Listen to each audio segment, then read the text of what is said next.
नमस्कार मित्रांनो. आपल्या मी स्वामी भक्त या यूट्यूब चॅनलमध्ये आपलं पुन्हा एकदा मनपूर्वक स्वागत. मित्रांनो, आपल्या या यूट्यूब चॅनल माध्यमातून आपण दररोज नवनवीन कथा, अनुभव, प्रेरणादायी लोकांची चरित्रे तसेच लहान मुलांसाठी बोधकथा पाहत असतो. आज आपण अशीच एक भयकथा या ठिकाणी ऐकणार आहोत. कथेचं नाव आहे रात्रीचा प्रवास. रात्रीचा प्रवास जेव्हा अंधार बोलू लागतो आणि शांतता ओरडू लागते. ही आहे एका शेतकऱ्याची महादूची कथा. एक रात्र ती त्याच्या आयुष्याचा मार्गच बदलून टाकते. रात्रीचे 10:30 वाजले होते. आकाशात चंद्र ढगाच्या आड लपलेला होता. सगळीकडे स्मशान शांतता. महादूला घरी जायची घाई झाली होती. दिवसभर शेतामध्ये काम करून अंग थकलेलं होतं. मनात एक विचार आला, आज कसंही करून घरी लवकर गेलं पाहिजे. तो नेहमी ज्या रस्त्याने जायचा तो रस्ता आज त्याने टाळला आणि तो मारानाने घराकडे निघाला. चारही बाजूने ओसाड माळ, वाळलेलं गवत, काटेरी झुडूप आणि मध्येच रातकड्यांचा किरकिरणारा तो आवाज. माधू झपाझपा पावलं टाकत होता, पण जितका चालतोय तितकाच रस्ता संपायचं नाव घेत नव्हता.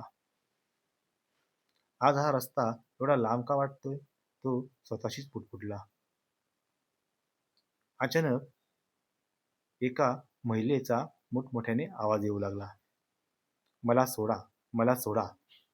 माधू थांबला. हृदयामध्ये जोरात धडधड सुरू झालं. कोण आहे? त्याचा आवाज थरथरत होता.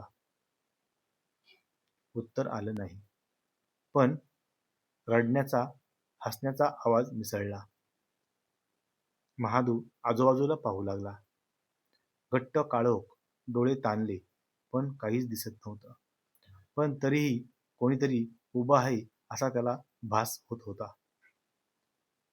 महादूने देवाचं नामस्मरण चालू केलं. आवाज पुन्हा आला. आता अगदी जवळून. महादू, तो हादरून थांबला. मी आहे. तू मला ओळखलं नाही? त्याचा आवाज पुटपुटला.